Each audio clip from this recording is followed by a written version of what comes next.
마라나다, 우리 주님 곧 다시 오십니다.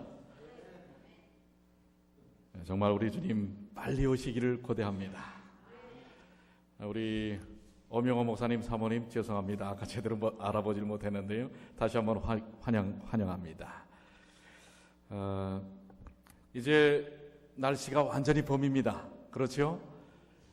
우리 밖에 꽃들이 활짝 핀 곳도 있고 또 피어가고 있습니다. 이 아름다운 계절 봄에는 우리가 사랑 이야기를 안 할 수가 없습니다. 그렇지 않습니까? 무엇보다도 우리를 행복하게 만드는 것, 그리고 힘차게 만드는 것, 삶의 에너지가 될 수 있는 것은 사랑이 아닌가 이렇게 생각이 됩니다. 그런데 여기 오늘 그 사랑에 대한, 절망을 희망으로 만든 사랑에 대한 이야기를 나누기 전에 제가 그 사랑 이야기를 좀 한번 찾아보았어요. 그랬더니 사랑에 관한 유머 가운데 이런 이야기가 있습니다. 세상에서 가장 쉬운 것은 남자와 여자가 사랑하는 것이다, 이렇게 이야기를 하고 있어요. 사실 남자와 여자가 사랑하는 게 쉽습니까? 그런데 여기는 그렇게 기록을 하고 있어요. 그러면서 가장 어려운 것은 그 다음 질문입니다. 사랑한다는 이유로 60년간을 사는 것이다, 이렇게 얘기를 하고 있습니다. 그 의미가 있는 것 같아요. 사랑은, 남녀의 사랑은 참 아름답고 또 스파크가 튀는 일입니다. 그러나 사랑했다고 하는 이유 때문에 60년간을 살아주는 것은 결코 쉬운 일은 아니다라고 하는 것입니다. 그런데 오늘 저는 말씀을 통해서 만나는 것조차도 쉽지 않았던 한 사랑에 대한 이야기를 성경 가운데서 나눠보고자 합니다. 특별히 본문의 말씀 다시 한번 읽습니다. 로마서 5장 5절로 6절, 소망이 부끄럽게 아니함은 우리에게 주신 성령으로 말미암아 하나님의 사랑이 우리 마음에 부은 바 됨이니. 여기 하나님의 그 절절하신 사랑이 나옵니다. 우리가 연약하고 소망 없고 정말 죽을 수밖에 없었던 상황 속에 있을 때, 6절의 말씀, 우리가 아직 연약할 때에 기약대로 그리스도께서 경건치 않은 자를 위하여 죽으셨도다. 여러분들, 이 세상에 그 어떤 사랑보다도 위대한 사랑은 주님께서 우리를 사랑하는 사랑이라는 사실을 여러분들 기억하시게 되길 바랍니다. 믿으십니까? 우리가 연약할 때, 절망 가운데 있을 때, 삶의 의미도 제대로 알지 못했을 때 이미 우리를 위하여 그 놀라우신 사랑을 보여주신 분이 바로 예수 그리스도이십니다. 그런데 이 예수님의 그러한 사랑을 조금 더 쉽게 좀 한번 설명을 해보길 원합니다.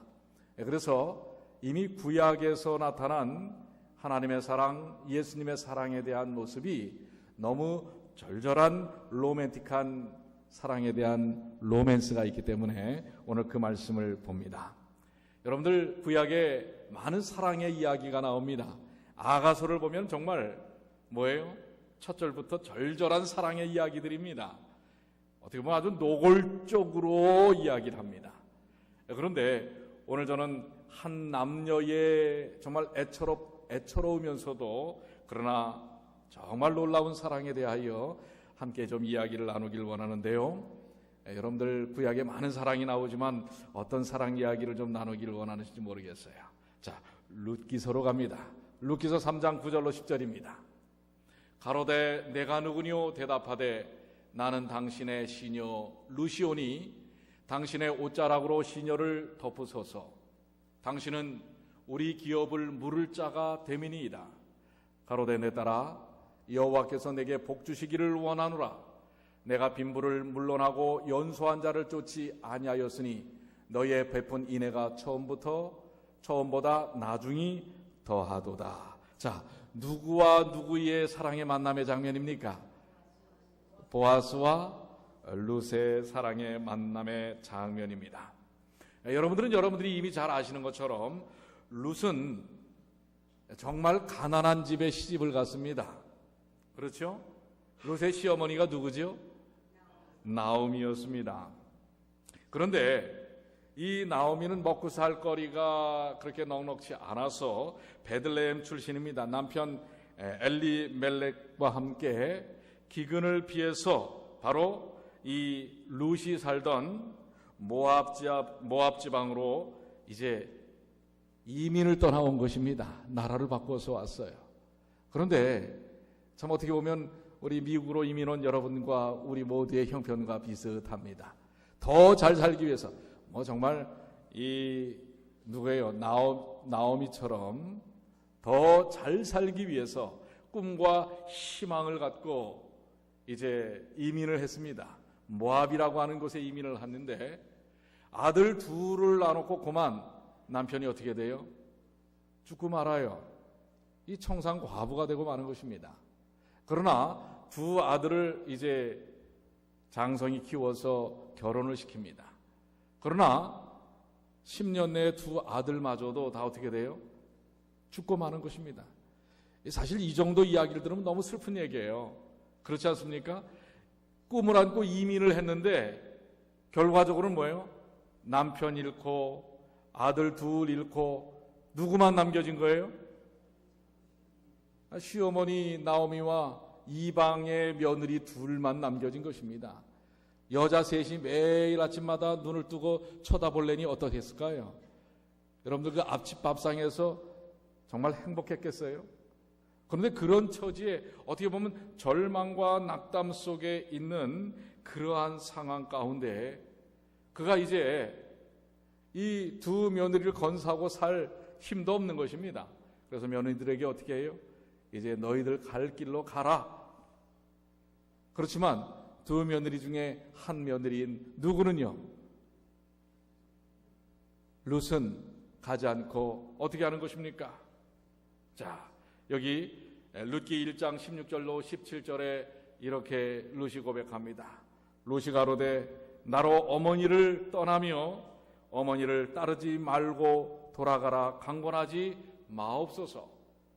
어머니께서 가시는 곳에 나도 가고 어머니께서 유속하시는 곳에서 나도 유숙하겠나이다. 어머니의 백성이 나의 백성이 되고 어머니의 하나님이 나의 하나님이 되시리니. 17절 한번 다 같이 읽어볼까요? 어머니께서 시작.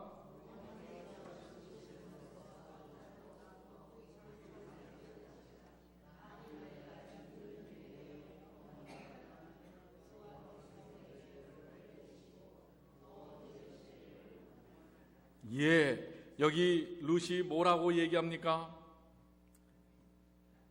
어머니가 죽는 곳이 나도 거기서 죽겠습니다.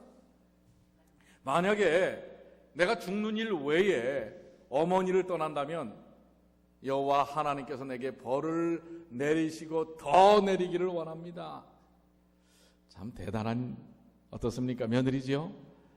이 사실 나오미와 룻 사이는 우리 몇천 년을 내려오는 고부관계의 모습이 아닙니다.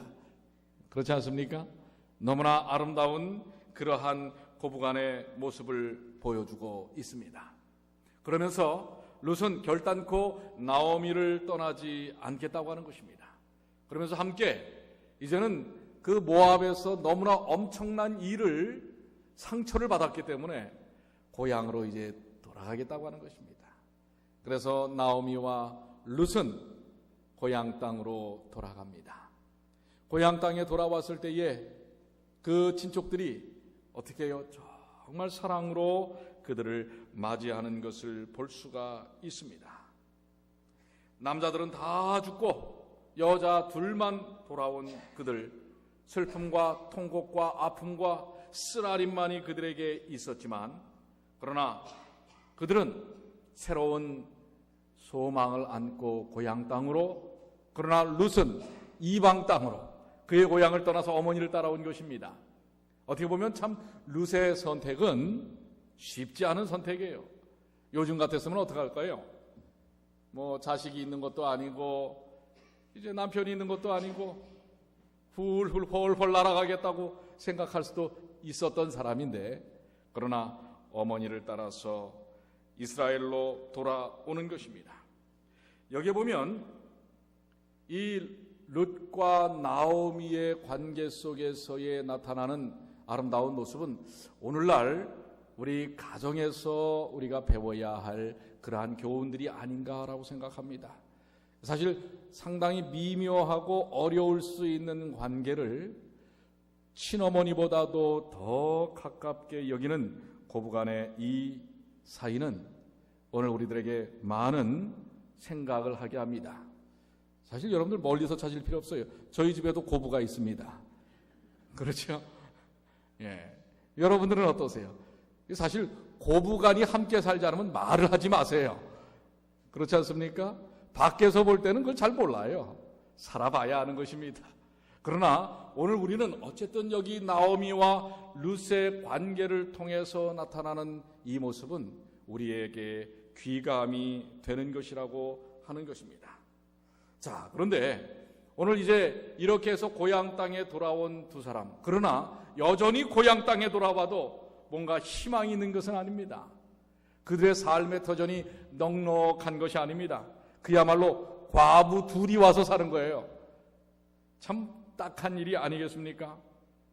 그런데 하나님께서는 이스라엘을 통하여 하나님께서 그 고통과 어려움 가운데 있는, 형편 가운데 있는 이들을 회복시킬 수 있는 그런 사회적인 제도들을 용인하시는 것을 볼 수가 있습니다. 그래서 이스라엘의 몇 가지 그 가족의 친족 관계를 유지시켜 나가는 제도 중에 형사 취수제라고 하는 그런 방법이 있어요. 그것은 뭐냐면은 이제 형이 죽으면 그 형수를 동생이 자손이 없을 때 데리고 살도록 하는 것입니다. 오늘날 현대적인 사고로 보면 참 이해는 잘 되지 않습니다. 그러나 그 가족의 뭐예요? 그 생명력을 이어나가게 하기 위한 그러한 방법이 되었던 것입니다. 그 다음에 또 하나의 방법이 여러분들 고엘 제도라고 하는 것입니다.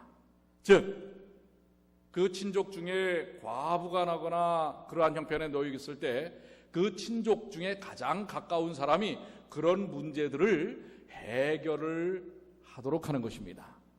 그것을 이어받아서 문제를 해결하는데 과부가 됐을 때는 그렇고요. 재산에 대한 문제가 어려울 때는 재산에 대한 문제들을 가까운 친족이 해결하도록 하는 이러한 고엘 제도가 있는데 이것은 아마도 안식년 제도, 안식일을 기반으로 두는 안식년 제도에서부터 파생된 그런 사회적인 방법이 아닌가 생각이 됩니다. 그래서 이제 룻기 2장으로 넘어가면서 1장에서 그 암울했던 두 여인의 삶 속에 새로운 희망이 보이는 것이 있는데 그것은 바로 보아스라고 하는 한 인물의 등장입니다.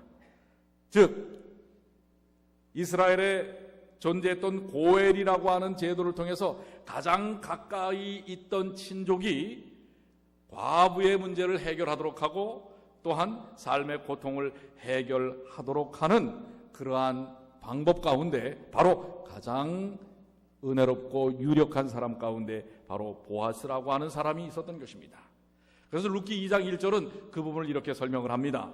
나오미의 남편 엘리멜렉의 친족 중 유력한 자가 있으니 이름은 보아스더라. 여기 유력하다라고 하는 것은 신망이 있고 덕망이 있고 그 다음에 재력도 있었던 사람으로 볼 수가 있는 것입니다.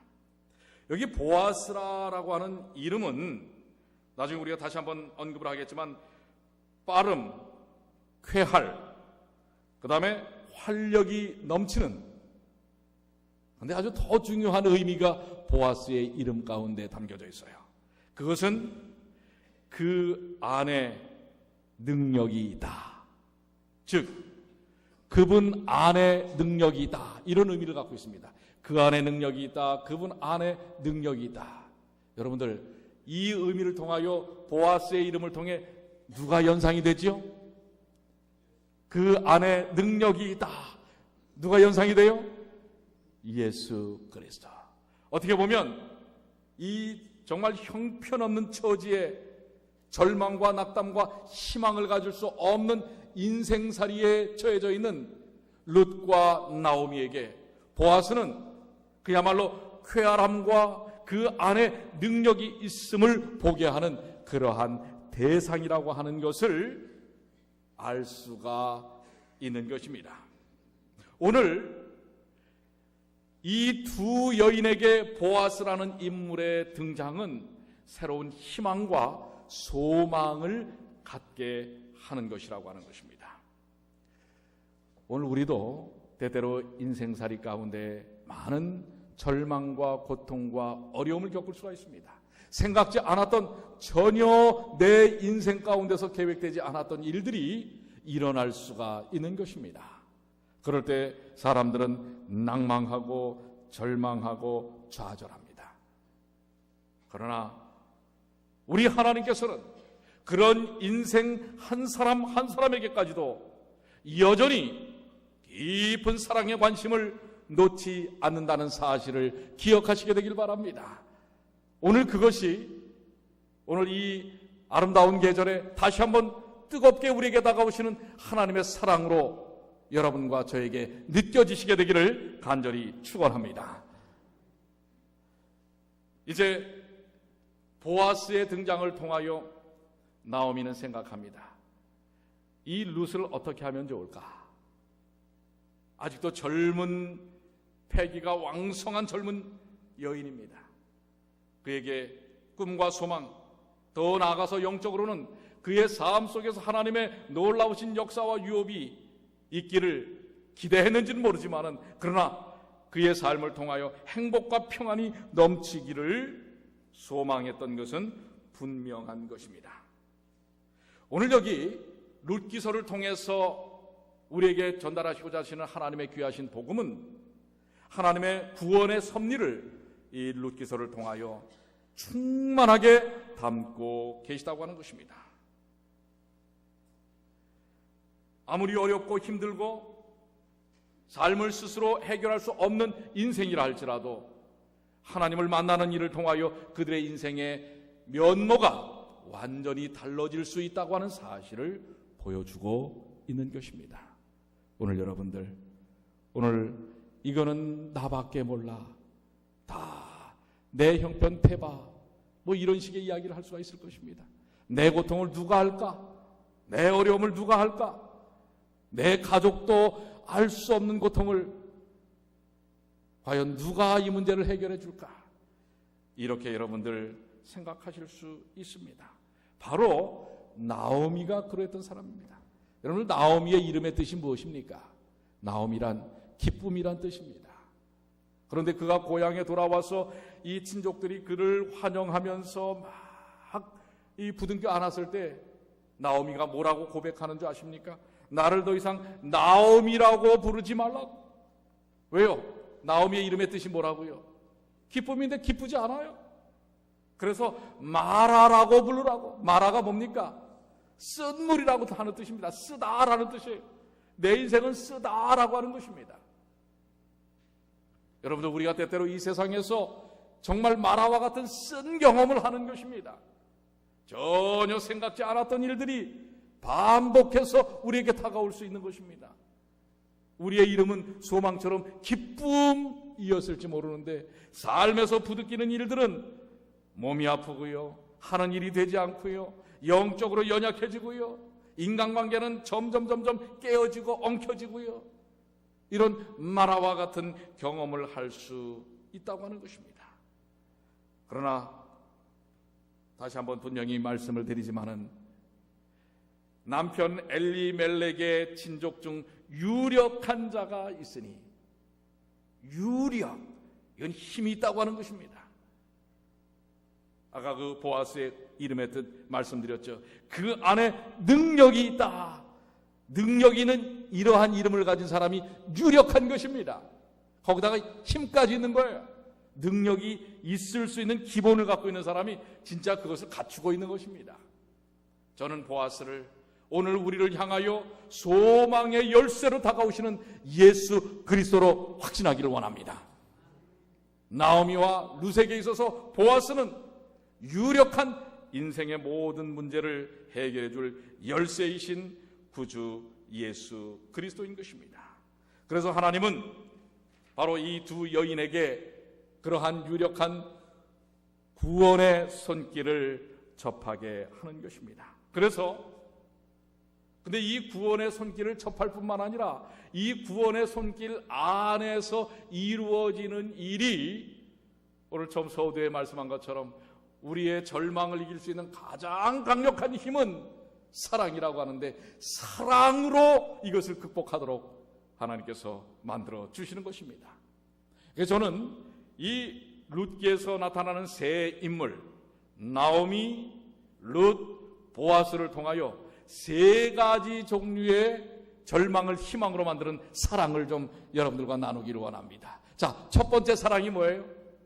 그 절망 가운데서도 두 사람이 그래도 소망을 갖고 고향으로 돌아갈 수 있는 에너지는 바로 나오미의 룻을 향한 사랑이라고 생각합니다.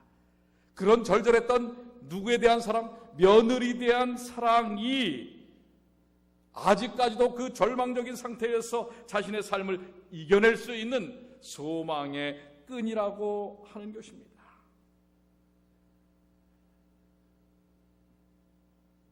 이것은 정말 우리 이 땅에서 사는 사람들 속에서, 특별히 믿음을 가진 사람들 속에서 보여질 수 있는 사랑입니다.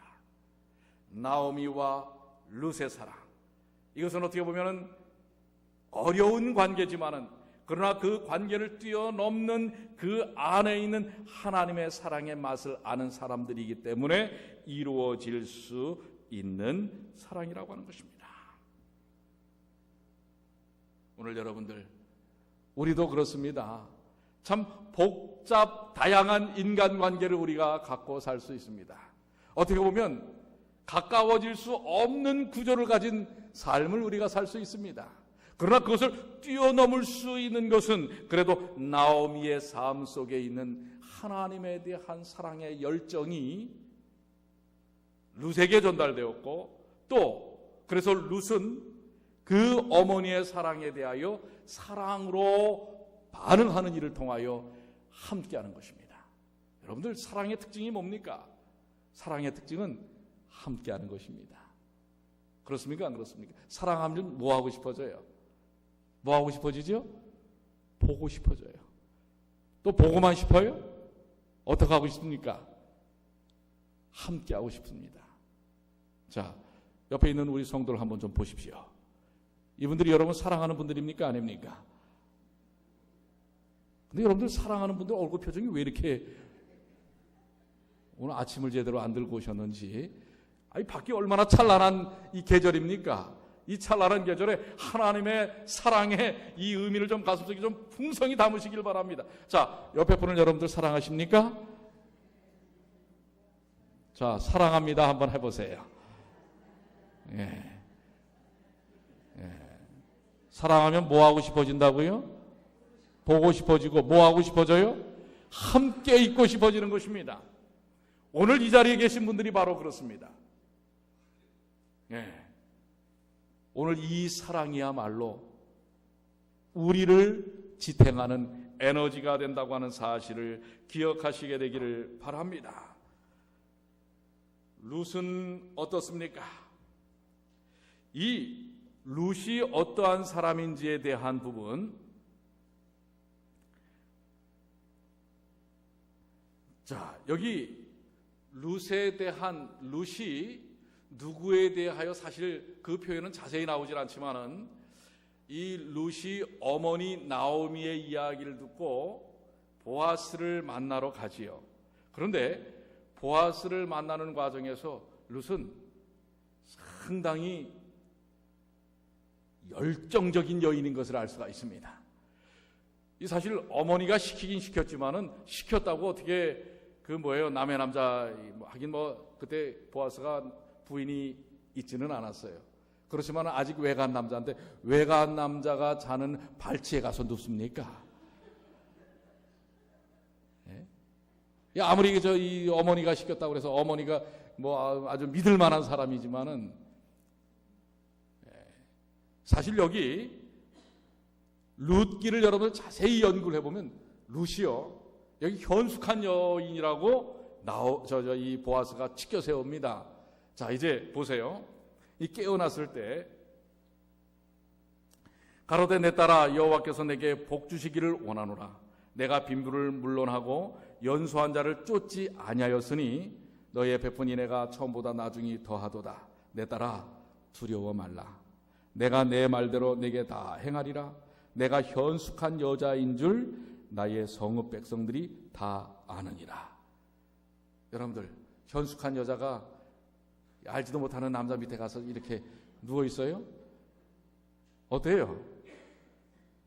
여기서 말하는 현숙함. 그러나 이 보아스가 이 룻을 보았을 때의 이 현숙함은 물론 그 전에 그의 행실에 대한, 여기 보면 이 성읍 백성들이 다 안다라고 하는 것을 보니까 지금 나오미와 두 사람이 그렇게 어려운 경험을 하고서 이제 고향으로 돌아와서 어렵게 산다는 사실을 알아요.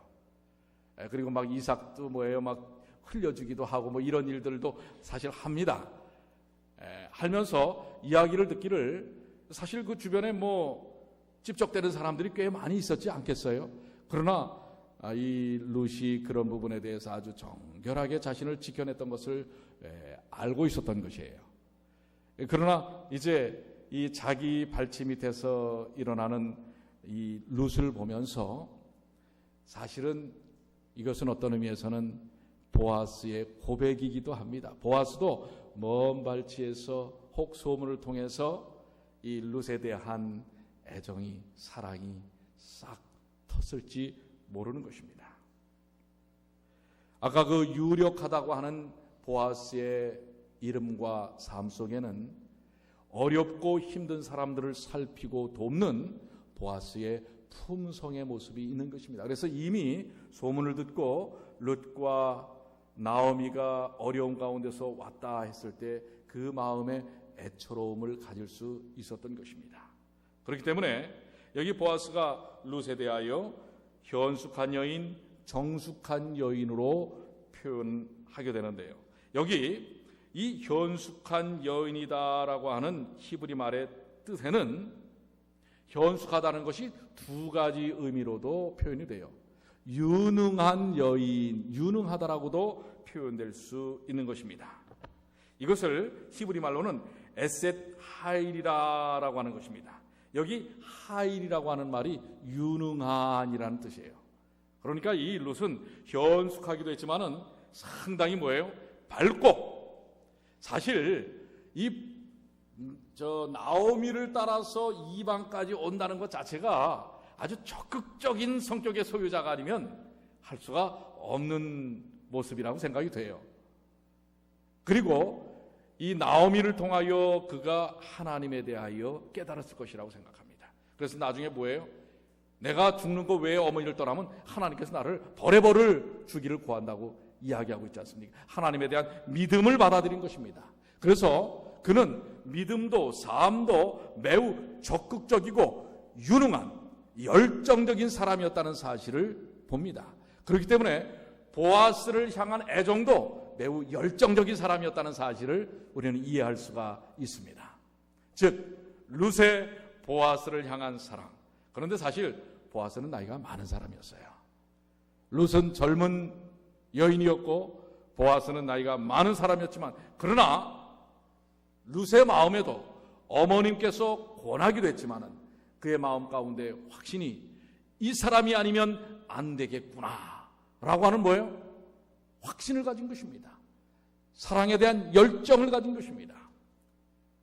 오늘 이 룻이 보아스를 향하여 다가서는 사랑의 모습은 저는 깊이 묵상하면서 오늘날 우리 21세기에 사는 현대 크리스찬들이 배워야 할 열정의 모습이 아닌가라고 생각합니다. 지금 벌써 수천 년 전에, 이미 수천 년 전에 한 여인의 특성 가운데서도 자기의 사랑을 이루어 나가는 데 있어서 열정을 다한다는 것입니다. 그런데 오늘날 그야말로 이 개인주가 팽배한 이 시대 속에서 우리 재림 성도들이 좀 좋은 특성을 가지실 필요가 있어요. 그건 뭐냐면 주님을 사랑하는 일에 열정을 갖게 되시게 되길 바랍니다. 좀 밝고 긍정적이고 이분이 아니다라고 생각하면, 그야말로 내 인생을 내던질 수 있는 열정을 가질 때에 이런 놀라운 사랑의 열매가 맺히지 않겠습니까? 오늘 여러분들, 오직 그리스도 예수 외에는 우리가 그 사랑의 열정을 다할 분이 없습니다. 그럼 이분이다 라고 생각하면 우리는 그야말로 최선을 다하여 그 사랑을 지켜내는 열정이 오늘 이 시대의 재림 성도들에게 필요한 것이 아닌가라고 생각합니다. 여러분들, 이 사랑은 포기될 수 없는 사랑입니다. 양보할 수 없는 사랑입니다. 이 사랑에 좀 여러분들 뜨거운 룻과 같은 열정적인 사랑의 태도를 가지시는 주님의 귀한 자녀들이 되시기를 간절히 축원합니다. 좀 사랑을 좀 한번 좀 뜨겁게 좀 불을 한번 좀 질러 보십시오. 누구를 향해서요? 예수 그리스도를 향하여, 보아스를 향하여 하는 룻처럼 말입니다. 이 참 룻은 말이에요. 연구하면 연구할수록 멋진 여인이었습니다. 오늘 적어도 이 자리에 앉아 계시는 우리 모든 성도들은 이 룻 같은 멋진 사랑의 열정을 가지시게 되기를 바랍니다. 항상 긍정의 에너지를 가졌던 룻, 사랑의 적극성, 그리고 건강한 신앙의 에너지가 룻의 삶이었습니다. 이것은 어떻게 보면 나 외에 다른 신을 섬기지 말라라고 했던 하나님을 향한 열정을 다하는 하나님의 백성들의 모습이 아닐까 생각합니다. 이것은 독선과 아집이 아닙니다. 누가 누구를 사랑하는 것은, 그 사람만 사랑하는 것은 독선이야, 플레이보이는 그걸 동의하지 않습니다. 왜요? 이 세상의 모든 여자는 다 날 사랑해, 이런 식의 생각을 갖고 있는 게 플레이보이예요. 여러분들도 그렇습니까? 어떤 한 사람이 한 사람을 사랑하는 것, 그게 독선입니까? 그게 아집입니까? 아닙니다. 그것은 매우 정상적이고 매우 열정적인 것입니다. 여러분들이시여, 하나님을 향한 사랑에 있어서 혹 그런 아집과 독선이라고 몰아치는 사람들이 있다 할지라도 그것은 진정한 열정의 사랑이라는 사실을 기억하시게 되길 바랍니다. 오늘 주님을 사랑하는 데 있어서 열정적이고 그 사랑에 있어서 그야말로 일편단심 뭐와 같은, 민들레와 같은, 왜 일편단심 민들레라고 그랬는지 모르겠어요. 민들레가 일편단심이에요? 네. 아무튼 일편단심 민들레와 같은 주님을 향한 사랑을 갖는 룻이 보여준 보아스를 향한 사랑의 열정을 가지시는 여러분과 제가 되기를 간절히 축원합니다. 마지막 세 번째는 누구의 사랑이냐면요, 누구의 사랑이냐면 보아스의 사랑입니다. 룻을 아내로 맡기까지 모든 것을 다하는 보아스의 모습입니다. 이 고엘이라는 제도는 말이에요, 가까운 친족이 그 문제를 해결해 줄 수 있는 권한이 있는 건데, 우선순위가 뭐냐면요, 서열이에요. 서열. 학렬입니다. 학렬에 더 가까운 사람이 있으면 할 수가 없는 거예요. 근데 사실 보아스 앞에 학렬이 더 가까운 사람이 있었어요. 그렇기 때문에 이제 보아스도 내심 마음에 뭐예요? 사랑의 스파크가 일어납니다. 이 룻을 자기 아내로 받아들이기를 원하는 거예요. 그러나 더 가까이에 뭐예요? 권한을 가진 친족이 있었던 것입니다. 그렇기 때문에 그날로 가서 어떻게 해요? 공시를 합니다. 자, 이 고엘 제도에 의하여 룻을 책임질 사람이 있습니까? 없어요. 아무도 나서지 않았어요. 이제 누구 차례가 된 겁니까? 보아스의 차례가 된 것입니다. 여러분들, 이 장면이 신약의 예수님의 비유 가운데 뭐와 매치가 되십니까? 밭에서 농부가 무엇을 발견하지요? 무엇을 발견하지요? 보화를 발견하는데, 그래서 어떡합니까? 다시 덮고 자기 재산을 다 팔아서 그 땅을 어떻게 합니까? 그 밭을 사지요. 사기까지는 찾는 것입니다. 우리는 이것을 갖다가 천국은 하면서 우리가 보화를 찾는 농부의 입장에서 많이 말씀을 묵상합니다. 저는 그걸 좀 한번 뒤집어서 생각하기를 원합니다. 오히려 우리를 찾고 찾으시는 하나님의 심정이 이 보아스와 같지 않느냐라는 것입니다.